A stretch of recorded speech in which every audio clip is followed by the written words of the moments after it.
That's why my camera's not on. Sorry. Precisely. And we're recording.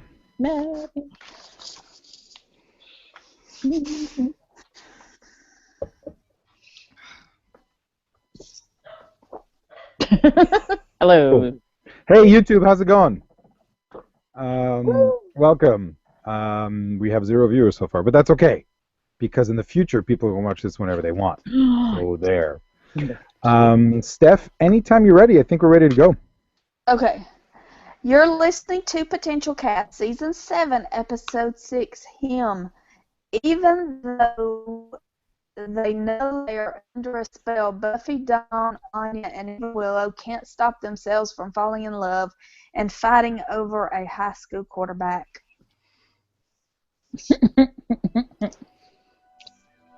Dun, dun, dun.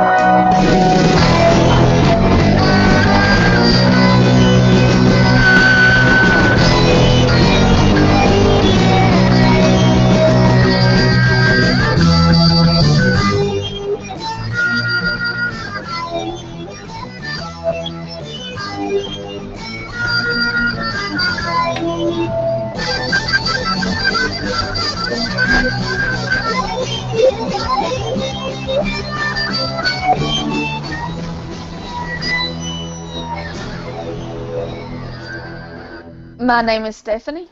I'm Kimberly. This is Gabby. I'm Mario.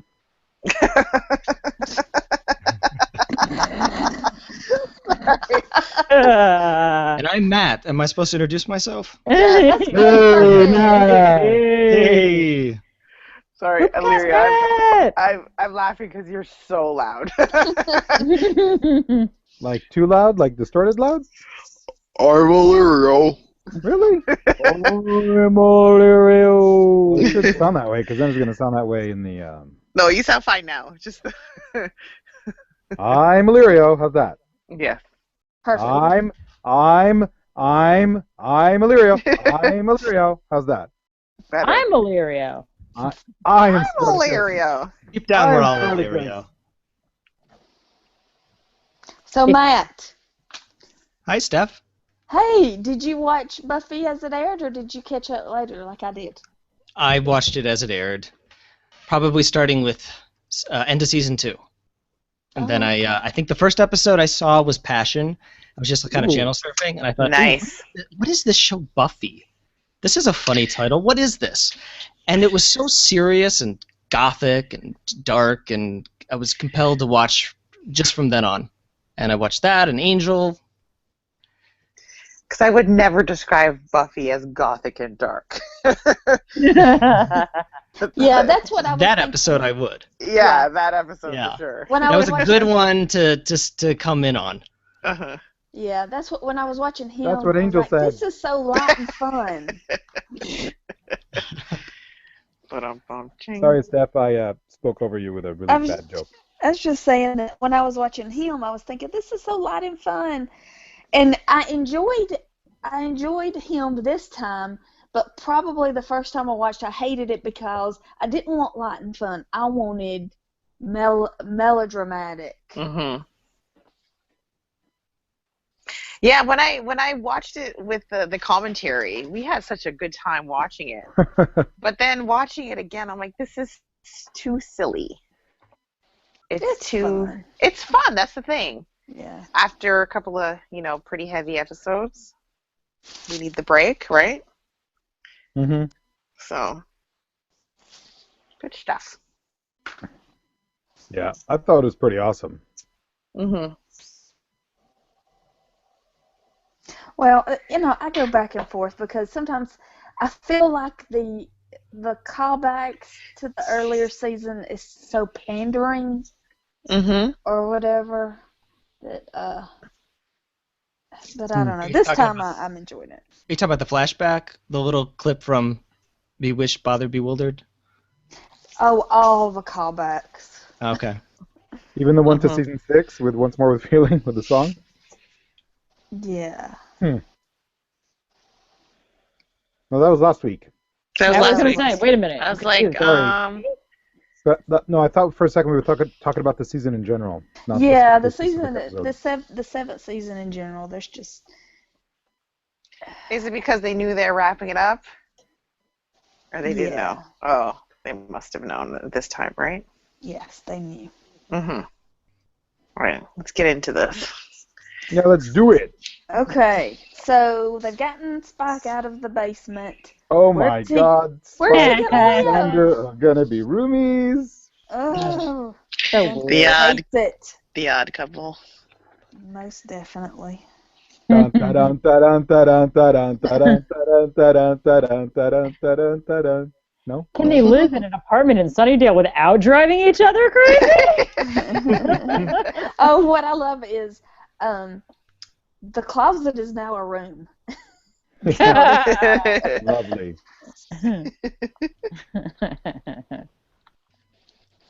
Yeah. Oh man, I saw that and I was like, well, first of all, it kind of struck me. I was convinced that Sarah Michelle Gellar was stoned at the beginning of that episode Why because that? her eyes are all droopy and her head's a little bit heavy, and she's like, "Yeah, I don't know. Yeah, you know." I was half expecting her to like, "Hey man, let's go get something to eat." And then Spike is going to be Xander's roomie, and it's kind of crazy, and yeah. So I don't know. I'm looking forward to lots of hijinks. Hi, Coming from Jinx. Indeed. Hi, Jinx. And then Dawn does not understand these relationships. Like I feel like this is like Morgan. Morgan is like, I don't understand why girls are so boy crazy, and then this and my friends don't understand why I've never had a crush on a boy. Like Morgan is so like Mr. Spock. And and that's how Dawn is. Like, I don't understand why Spike almost raped you, but then you feel for him. You don't love him, but you feel for him. And then Xander left Anya at the altar, and I don't know why, da da da da. And then she sees him. And everything changes. Yeah, and then she's like, oh, I get it now. So You can blame Yeah. that on a bit of a spell as well. him. All right. Who here had a crush on the most popular boy in school?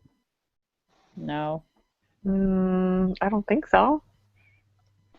My boyfriend was like the best friend of the it guy. Oh yeah. Yeah, he was like the funny best friend. He was like Xander Harris. I was gonna say he was like Sort of. Chandler Bing. Could Oh that man. be any more perfect? But I feel I felt for Dawn in this when she had, I might be skipping ahead here, but when she was doing like the cheerleader stuff, and even when she was talking in the hallway, where Oh my god, that was so painful. it was, it was so very painful. Awesome. I like, used to hate watching stuff like that, and now I revel in it.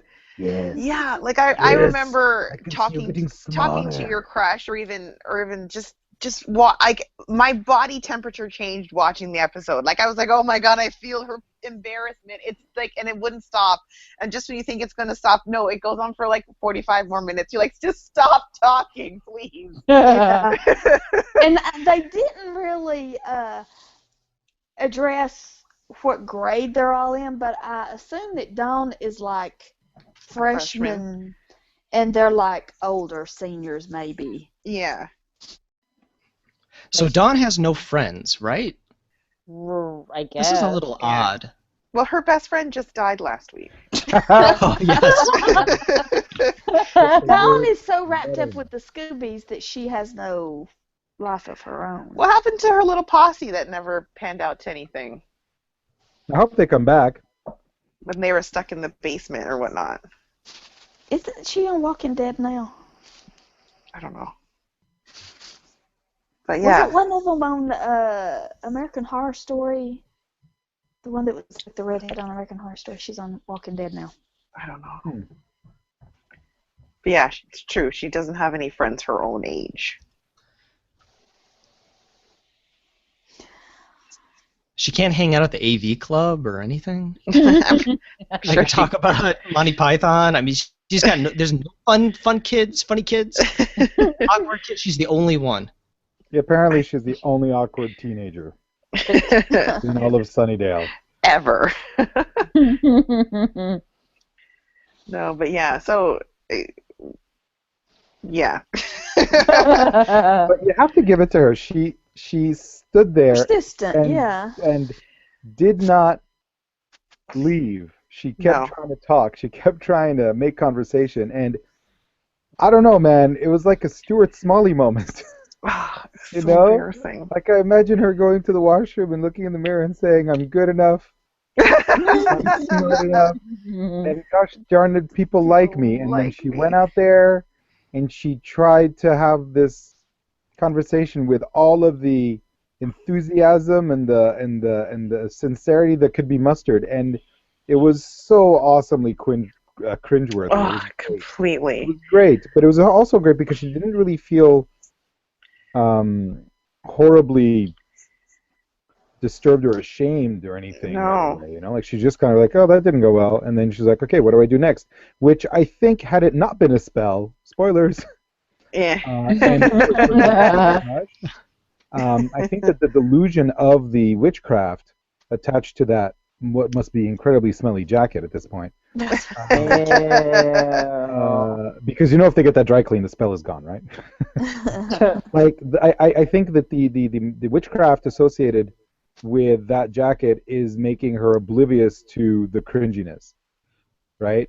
So it's not your normal walking up to a crush and trying to get a conversation in, and then, "Oh, that was so awkward." It was like she's totally oblivious to the awkwardness, which made it, I think, really awesome and totally believable that she would just take it. And then the next day, go and try out for the cheerleaders. oh God. Oh. And not just try out for cheerleader, but No.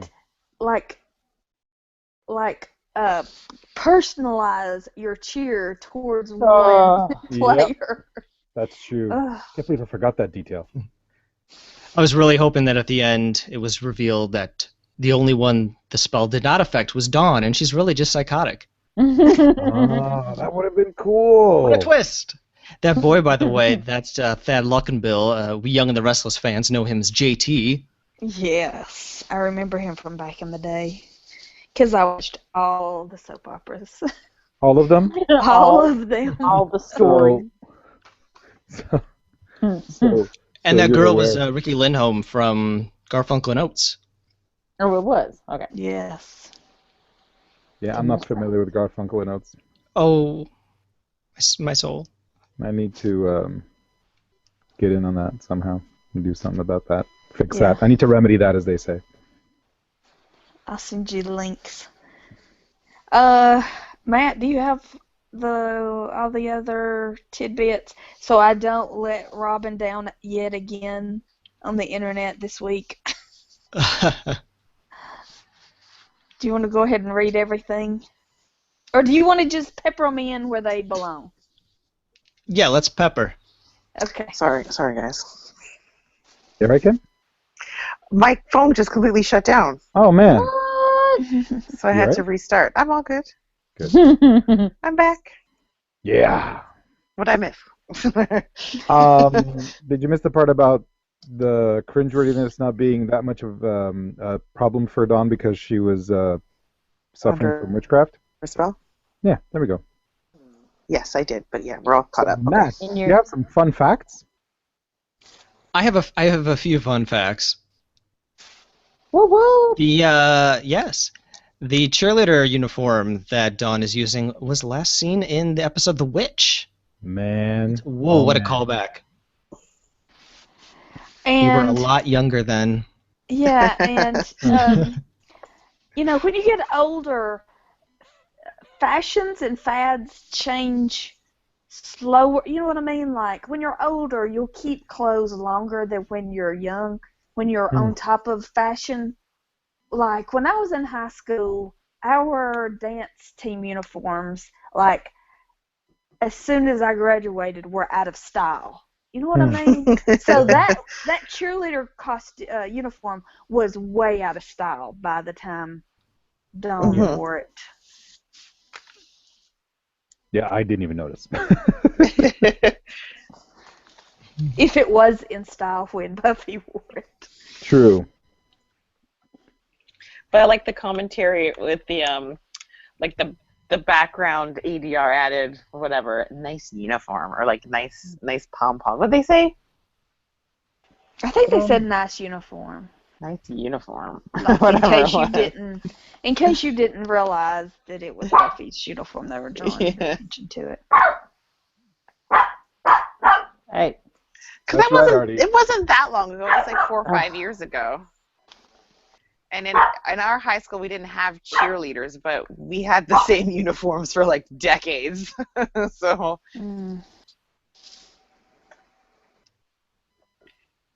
Okay, this was a really weird scene that Buffy just happened to be passing by Anya's apartment and Yeah. heard her yelling for help because D'Hoffryn had sent demons after her to kill her. That's really weird. Like that's like out of nowhere. Was that just Like- them trying to? Like you I couldn't don't come like up with try a to have some better. continuity or. But it was really nice that Buffy invited Anya back into the Scoobies. Yes, Mhm. that is awesome. Because that's where she belongs. She's a Scooby. Yeah. Totally a Scooby, you guys. Yes. Unavoidable. Yeah, it was weird. But it was okay. Dawn is not whiny like she was as a young girl, I know. I was disappointed I didn't hear the get out, get out, get out. but she is like you do have the teen angst. Yeah. And it is exaggerated teen angst, but it's for a reason because it's fake. I mean, because it's not real. Mhm. Good point. So that's good. Better than whiny Dawn. I would agree. Absolutely. Can we talk about Dawn trying to kill a guy? Oh my god. Like, that for me was the point in the episode where I'm like, wait a minute. Yeah. There's something going on here. Mhm. Just so Yeah. RJ could play. I know. So, oh no, never mind. That's later on. Don't. I'll address it later. Yeah, so Buffy tries to console Dawn after the cheerleading thing fails, and then Dawn is like, da da da da da, I'm the first ever person to love ever, type thing. And then she goes and hangs out for a second in the hallway with RJ and other guy, and she pushes other guy down the stairs because he got the quarterback position. Mhm. What is up with this? I don't know, but it was like you said, up until that moment, it was somewhat believable because, teenager emotions are so high, the whole world revolves around them, and no one's ever felt like they felt before. So I was just like, why is this a Dawn episode? Like, what are we aiming up for? What did we do to deserve this? And then, when she pushed the dude down the stairs, I'm like, it's a spell. Oh, yeah. But I was trying to figure out what the spell was for, Mm-hmm. and who was doing it. Were they doing it to Dawn or what? But Yeah. I don't know. But it made for an interesting episode and a funny twist later on. By funny twist, you mean the greatest episode arc in the history of episode arcs. Yeah. Cute. Yeah. Mm-hmm. Yeah, I think it Oh. was when Dawn's called to Principal Wood's office, and I think this is where Buffy realizes that this has escalated into something crazy. Mm-hmm. Is that when she pulls him aside to have a little one-on-one chat with him? Well, that was later. Oh, So this is when Dawn is talking skipping to to the I'm Principal Wood. skipping to the good parts. Yeah. Part I'm at right now. And then don't forget, there's the bronze part. Yeah. Oh, yes. yeah. Oh yes. When all of a sudden we realize, hey, Dawn has faith hair. Ew. And then all of a sudden, there's a whole bunch of slut shaming going on in the episode. And then RJ's girlfriend comes out of the shadows to kick someone. Well, Oh man. and I think if this was my little sister, I would be bothered by that she's acting different. She's changing her behavior. She's acting out of character, so this guy will like her. Yeah. Not slut shaming, but say, hey, Yeah. be yourself. Don't try to. It's difficult because I know what it's like to be the youngest, and I know what it's like when people are like, "You're too young for that." I'm like, "No, I'm not." You know? Well, yeah, right. And it's hard when you see somebody as a child, Yes. and then they Yes. grow up, and you have to accept the fact that they have grown up, and now they're a young lady, and that the world is looking at them different. Like I remember the first time that we were out in public and Morgan had on her Sailor Moon costume, and men looked at her legs. I was like, she's a little kid. I wanted to say she's a child. Do not look at her legs. Yeah. Oh man. Why did I have a daughter? But yeah, when the world starts looking at them as a young lady instead of a child, that's a big change. But the little throwaway line like RJ, he seems to realize that, girls react to him differently or something, he says. Yeah, it's kind of, I mean, I know we're skipping ahead, but this twist that it was actually His father. it was actually something they stumbled upon, or that his dad did, but like he and his brother didn't have any clue, is just fantastic. Yeah. These guys have no idea the power that the jacket holds. Yeah. It's remarkable. It's really great. I think the dad did know because they said something about you. The older brother was like, "You have to understand how important this jacket is." So I think the dad did know. They said that something about their mother was a former Miss Arkansas. Yeah. Isn't that where Tara was from? Who? No. Is mean. I know, guys. I know. Maybe there are lots of witches in Arkansas. No, that's Salem. It used to be Salem. Like, nipped that in the bud. So, yeah, we have some crazy back alley girl fighting. And then that's then afterwards RJ comes to see Buffy because Buffy's like, come and see me so I can tell you to stay away from my sister. And but then he starts putting his jacket on. And then she starts changing. Yeah, I didn't notice at that it right until now. He has his jacket off. She's still I didn't notice until the second watching that he puts it on halfway. Yeah. And now he's putting on full way, and then all of a sudden she looks, and her tune just changed. Hubba, hubba. But let's go back a moment and give thanks to the disembodied hand that we witnessed holding up that panel. Made me laugh so hard. This is for you, disembodied hand. Cheers.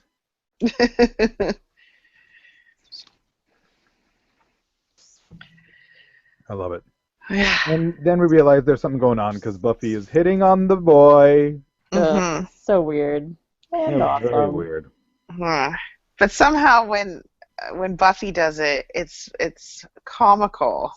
when Dawn is having her embarrassing moment, it's just like, oh my God, just stop, please. But I thought that was such a good twist to have Buffy now be under the same spell. It was awesome. It was fantastic. Yeah. Here's a little fun fact I'll pepper in here. Please do. That Luckenbill is 2 years older than Sarah Michelle Gellar and 10 years older than Michelle Trachtenberg. Ooh. The guy who plays RJ is 10 years older than Trachtenberg? 10 years older than Michelle Trachtenberg, 2 years older than SMG. Wow. He looks pretty young. Got a nice little baby face going on. Or Buffy just looks tired and old.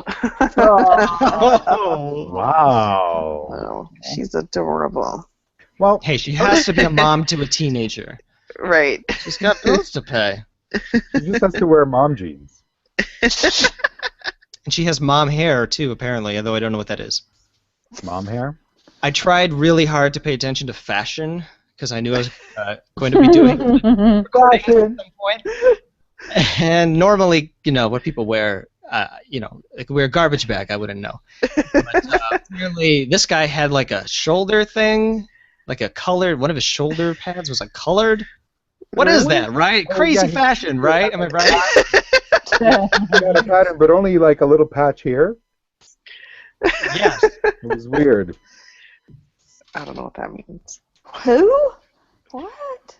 I don't know what they're talking his about either. T-shirt had a weird patch. Like, RJ, he had like a colored patch on one of his shoulders, but it wasn't on the other one, so it was kind of asymmetrical, I suppose. Man, the 2000s were terrible.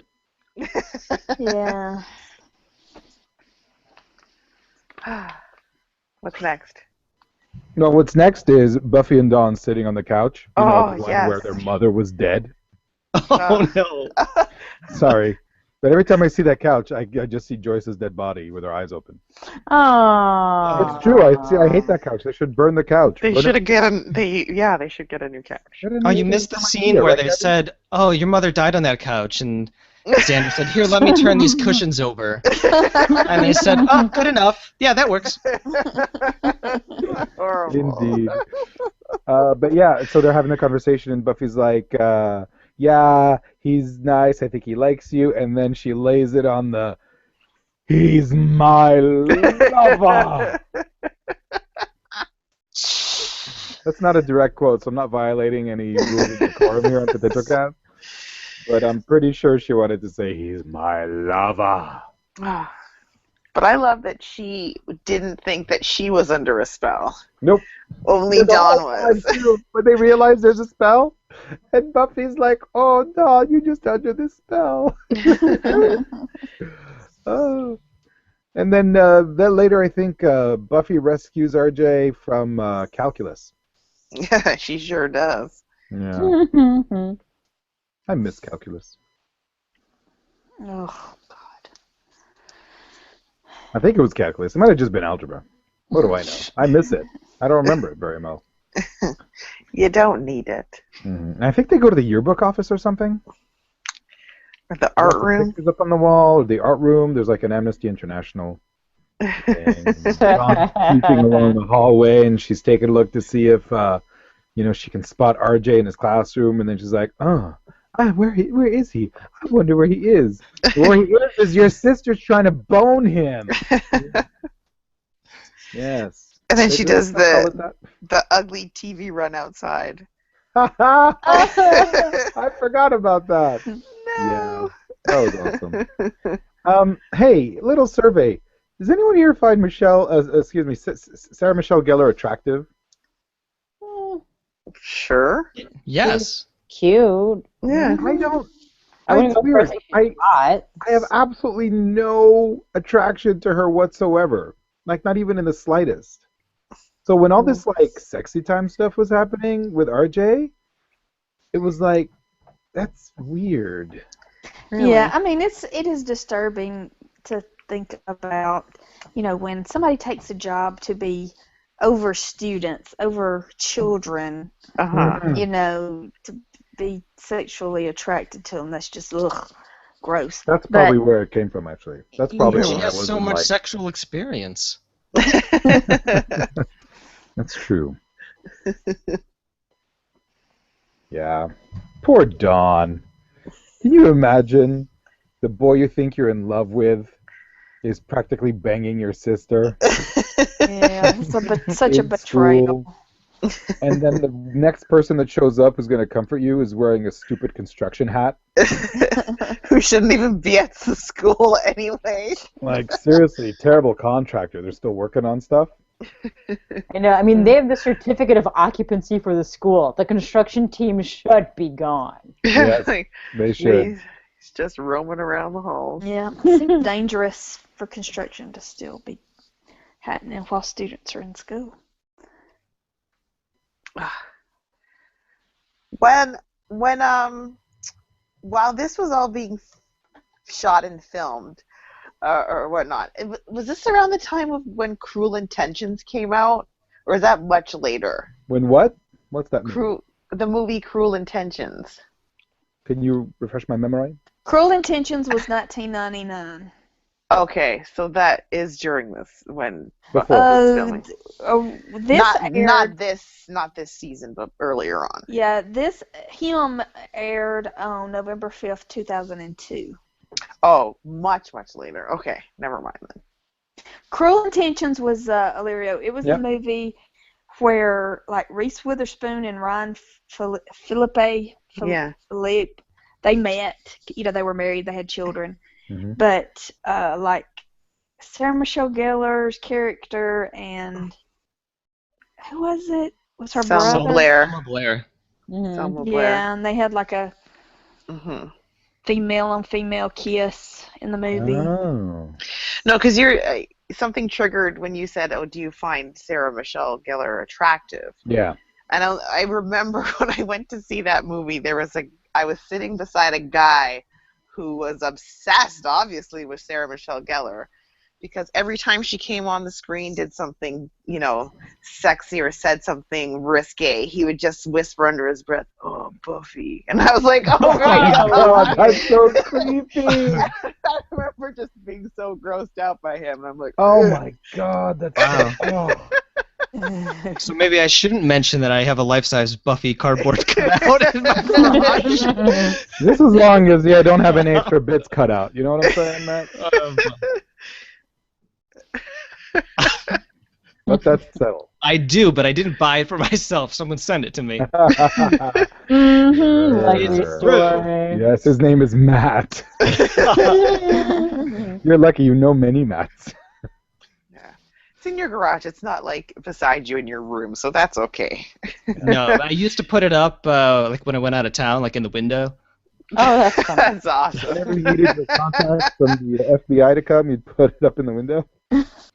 And I kept it in my dorm room closet too, just for fun. Just to give people a start when they... Oh, what the hell is that? Sarah Michelle Gellar. Buffy Summers is in your closet. Are you aware of that? She watches over me at night. She keeps us safe. What is it? What's the quote of season 7? From beneath you, From Devours. it devours. Yeah. From your closet, it It better not be that the devours. finale is everyone dies from athlete's foot.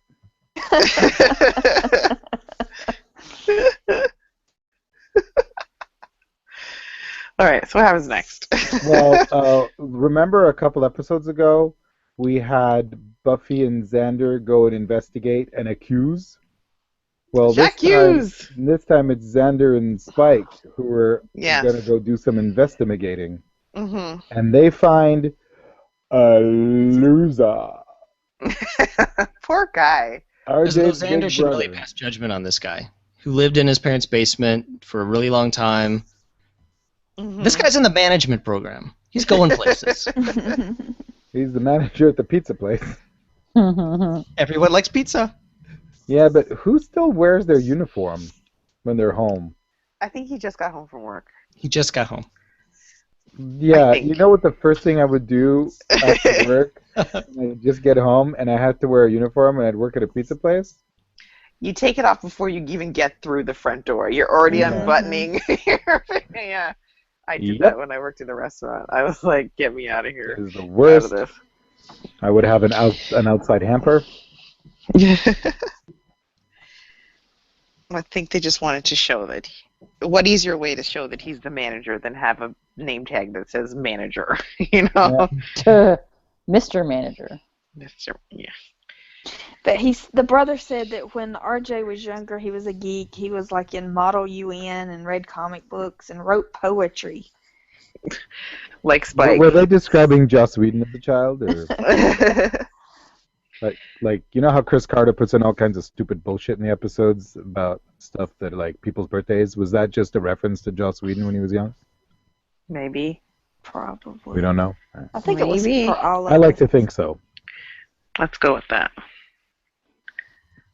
Where's But the, according to my fun facts here, Pepper time.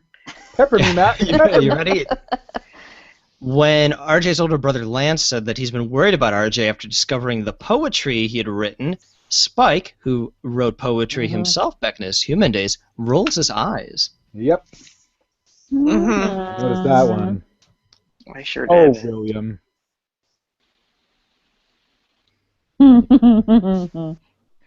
And then I guess we kind of get an inkling that it might be the jacket, or do we not get that inkling yet? Well, I think Spike's determines it was the jacket. Yeah, he sees the picture. Yeah, he saw the pictures. The brother. He's like, you're wearing his jacket. He's like, oh no, he's wearing mine. Mm-hmm. Actually, my dad's. Dun dun dun. And I think right after that is when RJ shows up to the Summers house and Willow and Anya swoon. Oh, how great was that? Yeah. How effing great is that? I love how Willow's answer isn't that she's no longer gay. Yeah. That she will turn him into a woman. Oh funny. my God, that is absolutely fantastic. Have you guys seen the movie Love Potion #9? Yes. I've heard of it. It's with Sandra Bullock before she was famous and Tate Donovan. And they're scientists and they come up with a love potion. Mm-hmm. And the only it works, but the only thing with the opposite sex, they don't fall in love, they get hate. So depending on the potency of the potion that they keep taking, it depends on how much someone will love you and how much someone of the same sex will hate you. Oh wow. So I was hoping with when we got to Willow that she wouldn't be like repulsed or anything, or even the same thing with Xander and other guys. They're not jealous of him; they're just immune to it. Yeah. But Yeah. I was wondering what they were going to do with Willow. I'm glad that like you said that she wasn't like, eh. Yeah. Yet she was all about it. And then Buffy decides that what she'll do to show RJ that she loves him is she's going to kill the principal. Where did that come from? That is it weird. Yeah. Because the principal doesn't like him and keeps giving him a hard time, guys. Haven't you noticed? The principal has it in for him. Yeah, I guess it's kind of like Dom, Dean. like Dom he's- pushing his head down the stairs. Mm-hmm. The principal rides him hard. Yeah. Oh, Hey now. Because that not was as hard the as the one guidance counselor. So all of a sudden, everybody splits up. There's a montage. We got some Oh, that's the Montage. best thing ever. Anya has a balaclava, and what I will say is the most amazing pillowcase / money bag. Buffy has the giant bazooka gun. Willow is about to do some accelerated gender reassignment procedure, and Dawn decides to lie down on train tracks. It was weird because I didn't quite understand what everyone was doing Yeah, at first. at first it's not real clear. And then I was like, I guess they're just trying to show their love of how extreme they would go for this guy, I guess. Oh yeah. So. Sounds like a good plan. Extreme. In the moment, yes. Hey, did you guys hear about those two girls many years ago who went sunbathing on railroad tracks and fell asleep? No. No. Why? That happened. Why would they do such a stupid thing? I think they were living in Florida at the time. Florida. Oh, Florida teens. ... Yeah. Let's So, just sunbathe on train tracks. Like, why not just find an open patch of grass somewhere? hold on. I'm Whatever. watching the episode and I'm about to see the funniest scene in the history of Buffy. Buffy is holding up the giant bazooka gun outside Principal Oh my God. And he window, is so running. unaware. Spike comes out of nowhere and tackles her, Yes, and then they tackle back and forth. it's good stuff. Some good It's physical the comedy best. there. It's the greatest. It was awesome. Hmm. It's right up there with Bed Bath and Beyond. The principal listens to some strange music. On some kind of circular device that spins. Well, he's from Beverly Hills, you know. Oh, sorry. That hood. Wait a second. Oh, he's from Beverly Hills. I had a brain fart. I thought maybe he was from Bel Air. Oh, not the Fresh Prince. And maybe he was like, a Carlton's reinvented Fresh Prince. Or the distant cousin we never met. No.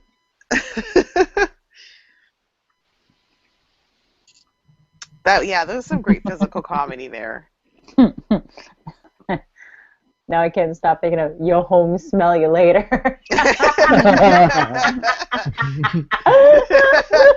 don't know why. Oh boy. And then they pulled the switcheroo on us. The train that Buffy was on was Yeah, parallel. that to was the very track. disappointing. Yeah, I was kind of hoping that Buffy was gonna. But why would Dawn lay on train tracks where there's no train coming? Yeah, no, there was a train coming. It was But- just further away than the train that Buffy was on. Oh, okay.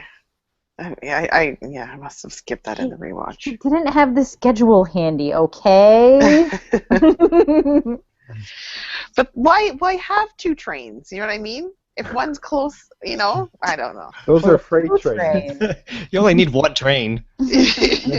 They're freight trains But still, why have two? because there's lots of freight. See, one train brings the containers when they're full, and I the other one understand that. brings them back when they're empty. For the purpose of this scene, why Oh. have two trains? Yeah, I see your point. You weren't thinking in general terms. I'm an idiot. Hey, it's only been, 4.5 centuries we've been doing this podcast? And I still just take you completely literally when you ask questions like that? Lovely. Yeah, so I agree. Why two trains? Why fake us out? Yeah. Why didn't Dawn just, do something less melodramatic? Oh, yeah, the spell. And she's a teenage girl. Oh, yeah, what? Shout out to the Bondi Blue iMac in the window. Woo! See, normally I'm firmly against suicide, but I think if you want to impress a boy, lying down in front of a train is a real great way to be remembered. Yeah. Because Most definitely. how other people see you ought to determine your own self-worth. So solid plan, Dawn. I think she was more disappointed. Like, I don't think she was doing it for him. No, she said at the end she's doing it for him. Oh, I thought she was doing it because she No, she knew, can't like, compete there's no with way she can Buffy, compete Anya, with Buffy and the other girls. But this Yeah. way, she will live on in RJ's memory Oh, forever. got it. I can't see how much I really cared about this episode. Oh. Aww. Oh, really? Oh. Mhm.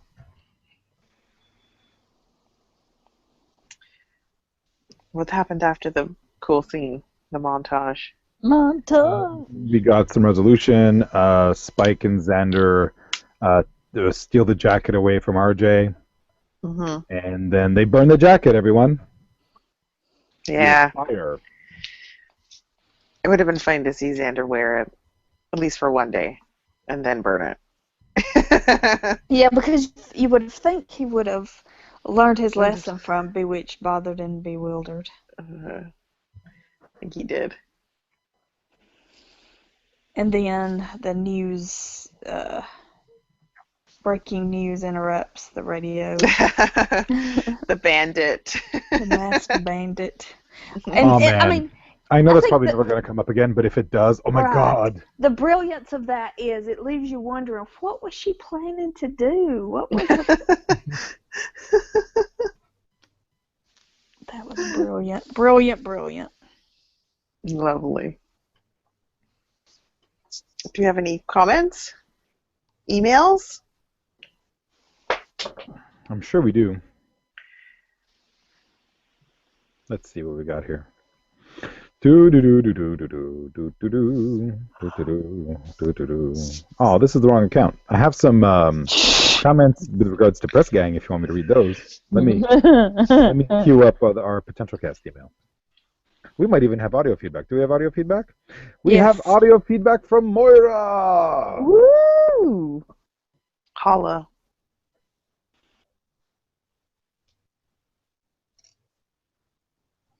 Hello.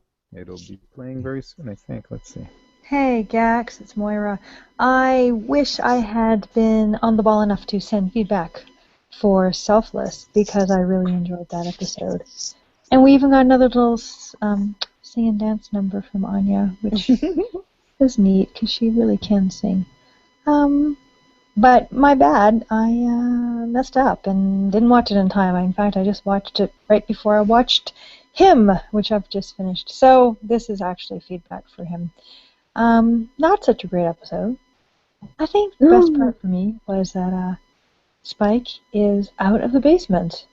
Get out of your parents' basement. And I'm happy about that because I like having Spike slowly rejoining the Scoobies. That's where I'd like to see him. So that made me happy. But I have to say, I actually found it uncomfortable watching Buffy go cougar on. Yeah. Yeah. It gave me the heebie-jeebies. Or the willies. Isn't that they say in Buffy, the willies? The wig. Yeah, that just made me go Wiggins. ick. And I didn't really think the plot itself was all that interesting. You knew where it was going. You were just waiting for it to unfold. And Donnie just looked uncomfortably grown up when she was dancing at the bronze.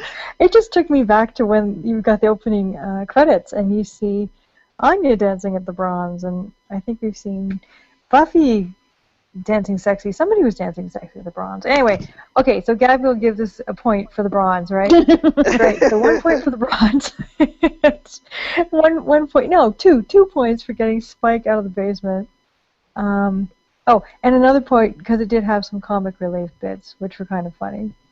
Like when Buffy was trying to shoot the principal, and you could see Spike tackle her in the background. That was kind of or Xander or whoever it was. Okay, so 4. Great. I'm going to give it 4 out of 10 Disney Bewitched Letterman sweaters. No. Anyway. Only 4. Yeah. Let's hope the next one's better. Wow. Till next time. Bye. Bye. Tough customer. Wow, Yeah. Moira, I am shocked. You know what? I'm not. But anyways, we'll get into that later. Oh my gosh, he's What? back. Yes. Here, Steph, can you read an email while I cue this up? Sure. This one is from Tomas. Hi, hey, Gax. So, Him. Let's do a quick recap of the episode. Buffy and Dawn are sitting on the bleachers talking about something. Then Dawn falls down, which is worth a giggle.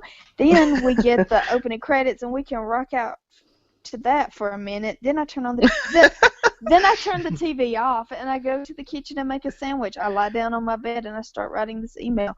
Remember what a lot of things are? This is worse. Remember, Dawn, this is worse. Fuck this shit. Peace, Tomas. Tomas, you made me cuss. Hey, Love Tomas you, made Tama. Stephanie say the F word and the SH word. Oh, awesome. I love it. What's the S word if that's the SH word? I don't know. Sincerely, I Getting don't know. Stephanie to cuss is my job. Yeah. I thought I would only cuss on PotentialCast.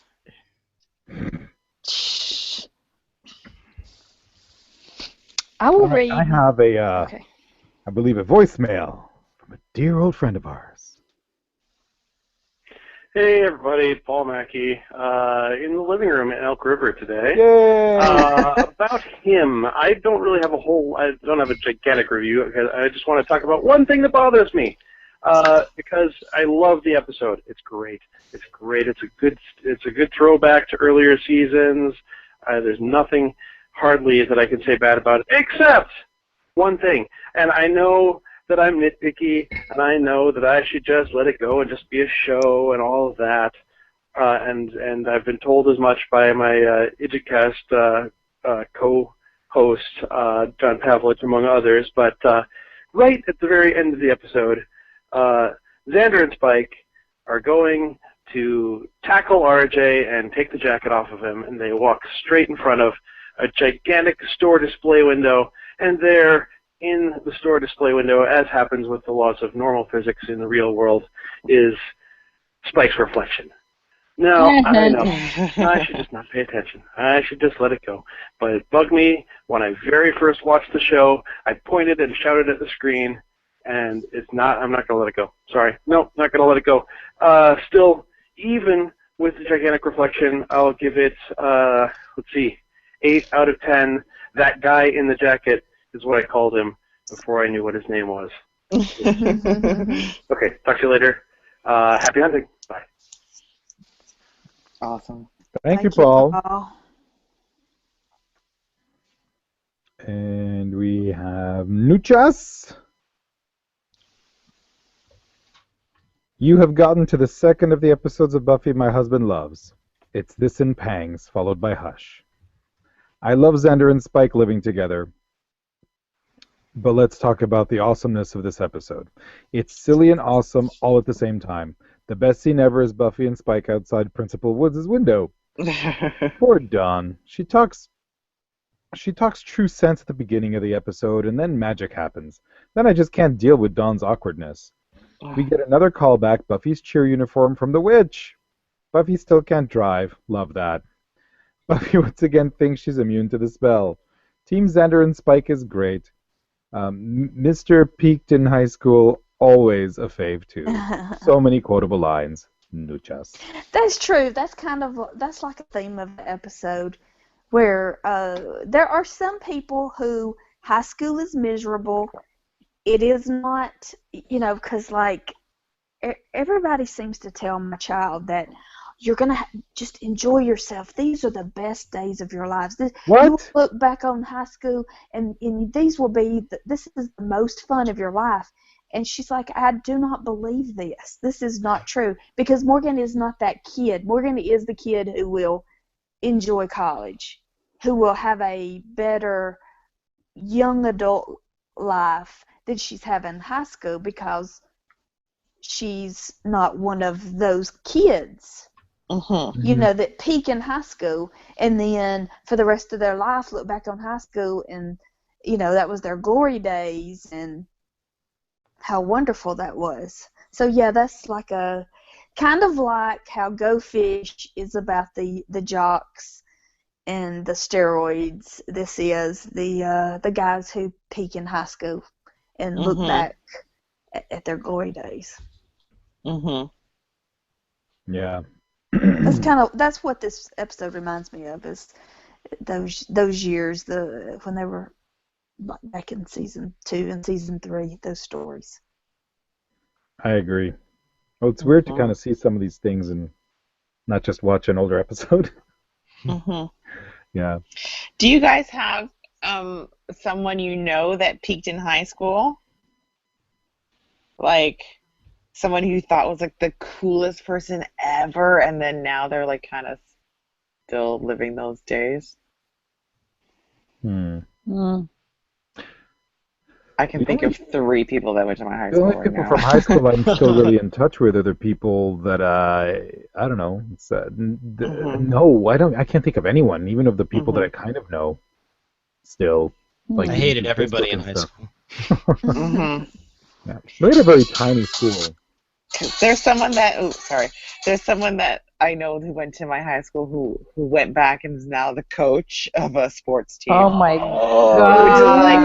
Which I think is, and he's not even like the head coach, like the assistant. Oh he's not even the head coach. Yeah, and I have some girls that I knew in high school. They weren't really my friends, but they kind of they got pregnant in the last year of high school, and then kind of didn't do anything after that. and they just kind of stuck around and, had to provide for their kids and stuff. And yeah, there's just some people, like when I think of those cliches, I'm just like, oh man. But I'm like, oh my gosh, they're true because I know some people like that. Mm-hmm. Yeah. Also, my high school population was really tiny. Our graduating class only had like 65 people in it, and we were the last graduating class. They turned it into condos after. So it was like, I don't know. Very, very different experience. We have an email from Bruce. Bruce. Not one of my favorite episodes, but still fun. In places. Yes, in places. The over-the-top teenage melodrama is a bit much, but the comedy is funny and there's a lot going on. Anya gets invited back into the group and Willow uses magic with no repercussions. Did something change to Hoffman's mind? I really got the impression that he was through with Anya. That he was just going to let her live with her guilt. Maybe Halfrek was correct in Lessons when she said that to Hoffman that the lower beings, they're all feeling the heat. This is a bad time to be a good guy. Maybe it's a bad time to be seen as being soft on the good guys too. The main thing I like is the chance to see what Spike was going through for the last 2 seasons. I think that is the main point of the episode, is it's Buffy's turn to prove herself worthy of someone's love without the benefit of a moral compass. That did not occur to me at all, Bruce. It's a very interesting point. The follow-up to that is how they don't assign blame to each other for actions they weren't responsible for, the same way Buffy doesn't blame Souled Spike for what No Soul Spike did. She remembers it, which is a problem, but she doesn't blame him. There's also a discussion of why people have feelings for each other. Magic, of course. And the characters continue telling us how unimportant Dawn is. She's just a kid who doesn't have the power. She couldn't possibly accomplish anything important. Meanwhile, what we've seen is how formidable a person she has become, fighting alongside Buffy in Grave, keeping her cool in the school basement in Lessons, threatening Spike in Beneath You, and identifying the monster of the week in Same time, same place. Thank you, Seth. All these acronyms, Bruce, I thought I was going to vanquish them, and you defeated me on one. And more. Does that style of storytelling have a name? Telling one while showing another? They've used it before. Anyway, after 6 episodes of winding down previous storylines, moving people back into place and getting all of our main characters back to being more or less human, it's time for Season 7. Yes. I'm ready. Bring it on. And we have one last email from Carol. Hi, Gax! Him is the hardest episode of all of Buffy for me to rate. I cannot deal with embarrassment humor, so if I make myself watch the episode without fast-forwarding, I look like I'm a little kid watching a horror movie, eyes closed or hands covering my view of the screen until the embarrassing stuff is over, which is a long time into the episode. Then things suddenly switch. When Willow, Buffy, Dawn, and Anya start competing for his affection and Spike and Xander try to thwart them, it becomes fun. Buffy and Spike seen through Principal Woods' office window is probably my favorite sight gag in the series. Willow's incantation and so many of the various character interactions are just so cleverly written that I really enjoy the last part of the episode. I also like that they bring up the whole dilemma of the function of the soul in a vampire and the fact that people who have souls do remember things, and that when Spike did not have a soul, he did some good things. They don't go into it deeply, but they bring it up for us to think about deeply. So how do I rate something whose beginning I find unwatchable, but much of whose ending I find delightful? I don't know, and luckily I don't have to. You do. Hope you have a good time with that than I would. Thanks for keeping on, Carol. Thanks, Carol. Oh, Carol. Yeah. Thanks for your emails, everyone. We appreciate it. Got a quote here from an older Buffy episode, Inca Mummy Girl. Devin asks Oz, what does a girl have to do to impress you?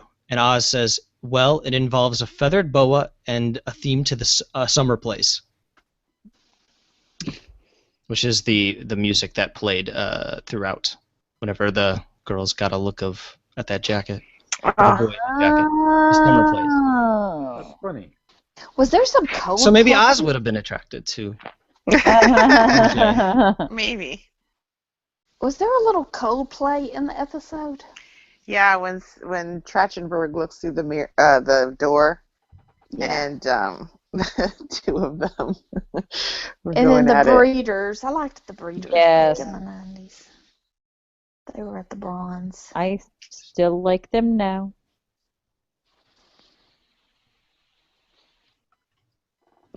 Any other points before we rate? When Buffy was driving, she was driving Joyce's green Jeep Cherokee, No. referred to in Band Candy as the Geekmobile. Band Candy. No. So this was the fourth time we saw Buffy drive. First was in Band Candy. Second in Faith's body in Who Are You? And third in Gone when she drove the vehicle perfectly while invisible. Awesome. So twice it wasn't Sarah Michelle Gellar. Right? Did I get that right? Sorta, yeah, kinda. There was a deleted scene. This exchange What? it was just cut. This was in the first scene where Dawn and Buffy are on the bleachers, where Dawn is trying to figure out the relationship between Spike and her sister. Dawn says, and I'm even trying to understand that the rape part. Buffy says, he didn't. I mean, he tried. Dawn says, not that. You guys had sex a lot, right? It's not like you were strangers. Weren't you even being kind of rough with each other? Anya said some stuff. Buffy says, I should have killed her when I had the chance. Dawn, it was complicated, but I broke it off with him. I didn't want it anymore. I think that's too much information. Yeah. For them to be sharing? Yes. That's a good point. I don't know. Yeah. It's such a touchy subject. I mean, my sister's so much older than I am. We never had any talks like that, and I've never really had any talks like that with any person. So it's like, Yeah. it's weird. I don't know. I guess people talk about stuff like that. I don't know. I try. Guess sometimes it I'll say, Morgan, is there any questions I can answer? No, Mom. I use the internet. Yeah. Last week I went to my parents' house. I'm not even kidding you. Someone, I in the mail they give like products and stuff, samples of this and that. So for whatever reason, there is a packet of lube. And so, I was like, what? I was like in the kitchen, and then she hands it. She's like, here, this is for you. I thought of you and thought you should have this. And I was like, mortified. I'm like, I do not need this. Because my God. virgin. as I pretended to throw it in the garbage. No, but still.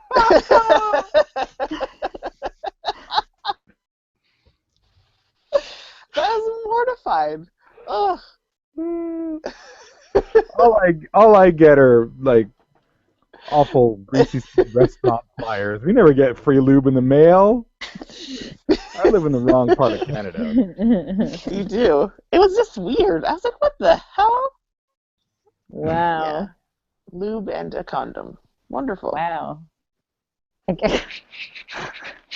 Yeah. I got a sample of homeopathic cough syrup today out of nowhere, and I'm like, that's Oh, strange. you got water? Yeah, yes. I see. Awesome. Any more points before we rate?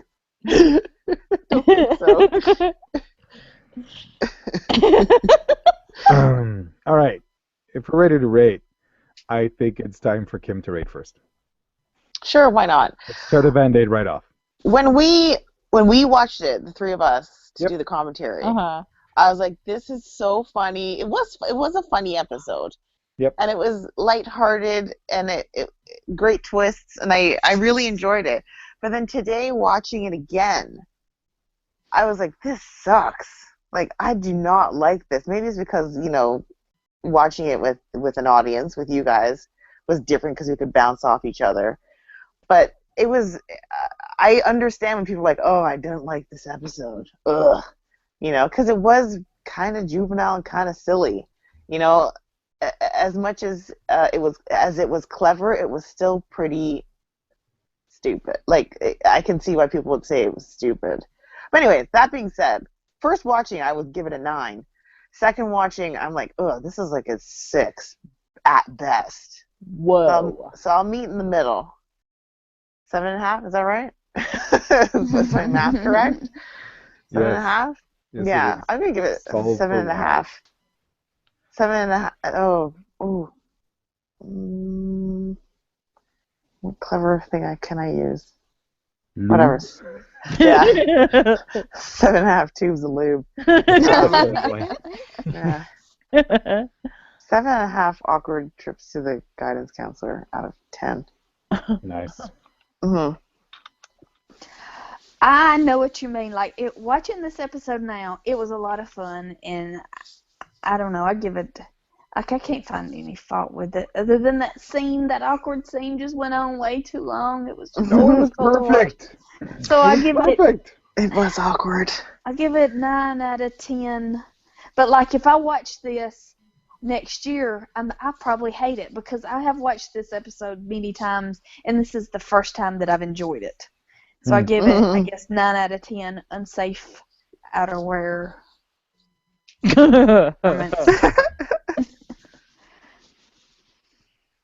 Yeah. I loved this episode. Watching it with Kim and Gabby was a lot of fun. I hope people have heard/seen the YouTube of that. Episode's coming soon. Don't worry. And I must say that I haven't had time to rewatch it, except for like just earlier while we were recording with the subtitles on. And all I can think of is how it delighted and surprised me. I thought the episode was going in a certain way. It turns out it went in another way. And then it turns out that it then becomes the most amazingly ridiculous farce at that one point. So really it's kind of like potentially 3 episodes in one, or the tones, the tone of the episode changed so well. They nailed it. Every single thing they tried to do, they nailed it. The awkwardness, the pathetic lovey-dovey, the what is Buffy doing? The only thing for which I would reproach the episode is that bit with Anya and that demon. I think that was kind of like, that's a little out of what do we place. have on the wall here so we can fill 2 minutes? Let's do this thing. And then they put it in. So that's the only thing. So I can't give it a 10, but I will indeed give this episode 9 out of 10. Oops, I didn't see you there at the top of the stairs.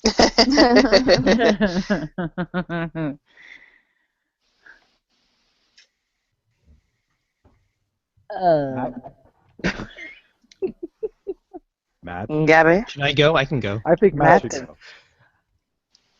Well, this episode had some humorous moments, but I found it largely derivative of Bewitched, Bothered, and Bewildered, which I think is a better episode.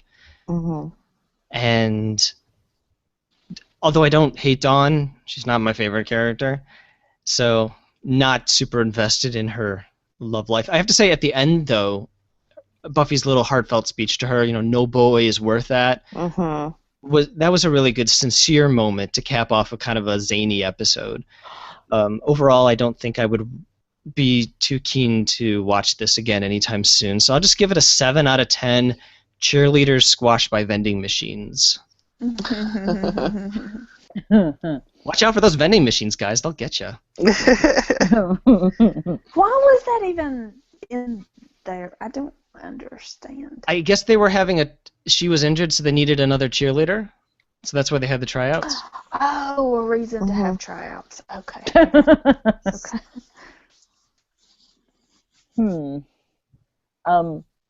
I thoroughly enjoyed this episode all the times I watched it. And I'm not allowed to give things an 11. Oh, wow. So, Wow. I don't know, but as much as I loved it, I can't put my finger on it, but there was something that doesn't make it my favorite of all time. So, but we have bronze, so I guess I have to with my own ridiculous scoring system that I have to stick to. I would have given it a 9, but now I actually have to give it a 10. So I'm going to give it 10 out of 10 slut bags. Wow. Yeah, there were very funny moments, like laugh out loud funny moments. But when I watched them one time, it's like, this is hilarious. And then watching it the exact same scene the second time, like, this is ridiculous. I guess it depends on what mood you're in. Or, you know, I don't know. It's like, even Steph, when you're saying that we watched it before, you didn't really care for it, but this time you watched it and you really enjoyed it. So I think it's one of those polarizing episodes. You know, I'm trying to think if there's another episode of even another series that an episode can be seen so differently. Season 6 of Lost? The entire series? Yeah. The entire season?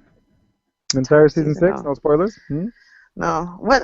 Maybe like if we're talking about Lost, like The Constant, because some people like love it. It's like the best episode. And I'm like, it was all right, you know. It's a perfect Christmas episode. Oh my God, it's Christmas! I have to watch it and cry. Yeah. The only thing I watch regularly on Christmas is The Grinch Who Stole Christmas, Charlie Brown Special, and Die Hard. Yes, Die Hard, the greatest Christmas movie of all time. I can't wait until my kids are old enough to watch.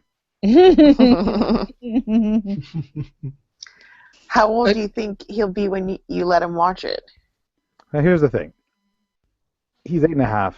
Uh-huh. There are things I know that I could show him now, but I can't exclude his little sister. And the moments that we have where it's just him and me are very rare. So the last time it was just me and him, we watched Back to the Future. And I saw him experience the 1955 skateboarding scene in such a way that I have never seen such joy. Aww. When Marty McFly lets the makeshift skateboard go under the car, and then he runs over the top, and then he lands on it. My son is standing up, jumping up and down, and then when Biff and his minions drive into the pile of shit, I could not believe his expression. He literally was like this. You're green. I don't see anything but greenness. Oh, he basically held his hand up in front of his mouth. His mouth was wide open. He totally loved that. Also, the fact that there were quite a few swear words in that movie, and there's a scene where Crispin Glover is on a tree branch with binoculars, looking at someone taking her clothes off. And I was like, oh, I don't know if I want my son looking at a peeping Tom scene, but oh well, too late. Yeah. Hey everyone, that's what we thought about the episode. Remember, you can tell us what you think. You can send us emails at PotentialCast@gmail.com. Follow us on the Twitter sheet at PotentialCast. Also, PotentialCast.com. That's where you can download every single episode of the show, including the commentaries, and the regular episodes and stuff like that. All the way from season 1? Yes, because we have individual feeds set up on that website. You can go to the season 1 page, the season 2 page, the season 3 page, the season 4 page, the season 5 page, and the season 6 page. Wow, I didn't know that. Oh, you know it now. I did, I knew. Also, On, Facebook.com/group/PotentialCast is where all the cool kids hang out. Please, if you try to join the group and I see that you were born in 2015, I'm not letting you in. So if you're not a real person, please go away. Okay? And you can call us like Paul Mackey did, 270-40-BUFFY. Do it. Hey guys, I think it might be quote time. Matt, you can go first since you're our guest. Oh, well, thank you. I have a Xander quote. Daddy like. Oh, no, Daddy, no, I wasn't. When I was looking at it, I wasn't. Oh, God. I also have a Xander quote. Now get off the boy, Buffy. We're going home. Yeah. Nice. What are you gonna do? Use magic to turn him into a girl? Damn it!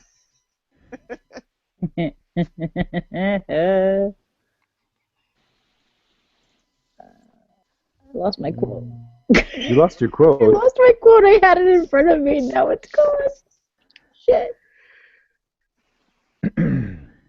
Where is it? Here we go.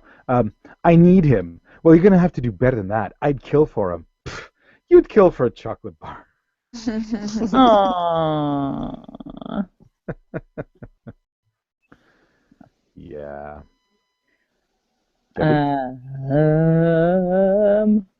I have an exchange instead of a quote. Buffy, the school basement is making him crazy. We can't just leave him there. Xander, why not? Crazy basement guy is better than stalking Buffy guy. Fuck that guy. I hate that guy. From what you said, I'm sure he already noticed you. I mean, with the falling and the... Spirit? Spirit! They said you were spirited, right? And then the worst Dawn quote ever. Go away. What does that even mean? I don't understand. Go away? I don't get it. It also means get out. Get out. Get out. I understand now. Thank you, Tim. Any more quotes? Willow, you're a gay woman, and he isn't. This isn't about his physical presence. It's about his heart. His physical presence has a penis. I can work around it. I-oh. Well, I guess you guys could use my help. Willow's not very good with the practical strategizing, except when she's evil. And Dawn, she's not really good for anything. I love it. Words never spoken. That's awesome. No, if you need somebody to be petulant and whiny, she's there in a pinch. As am I. Just throw it out there, people. You want to hire someone to be petulant and whiny? Feel free. PayPal me. I'll be petulant and whiny all day long. I really, really like it. Matt. Yes, sir. Thanks for joining us. This was a lot of fun. Can you tell people where they can, have more of you? Well, I've got a podcast similar to this one. It's called What? PotentialCast. Hey, Yes! hey. I stole your format. Hooplecast. Do the newbies Hooplecast.com. know what hoople means? They finally know. It's a You see, Steph, you don't have to stretch it out 14 years. Join us. We talk about Deadwood, and it's a lot of fun. We swear.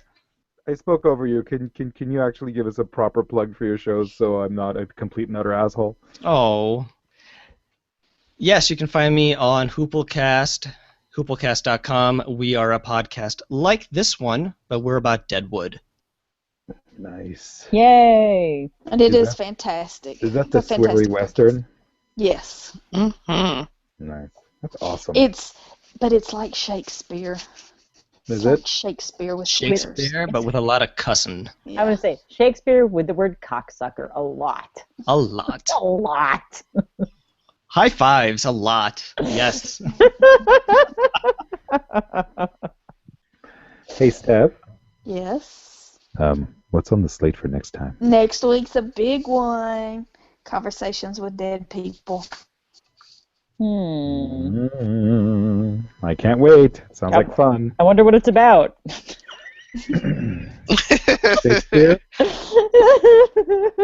No, probably not Shakespeare. Although, if his bones are in Sunnydale or something, it might be about Shakespeare. Thanks for joining us, everyone. Our 4 live YouTube viewers. That was awkward. I guess someone realized we were wrapping up and just decided to get the hell out of here. Make like a tree and get out of here. Folks, thanks for watching us live. Thanks for listening to the show. For those of you on YouTube, I'm saying bye now. And for everyone else, I'm saying bye too. Thank you so much for joining us. And until next time, don't punch a producer. Goodbye. Top Gear. Peace. Oh, it was Goodbye. but I didn't know it was a Namaste. physical altercation. It was a fracas. He apparently took a swing.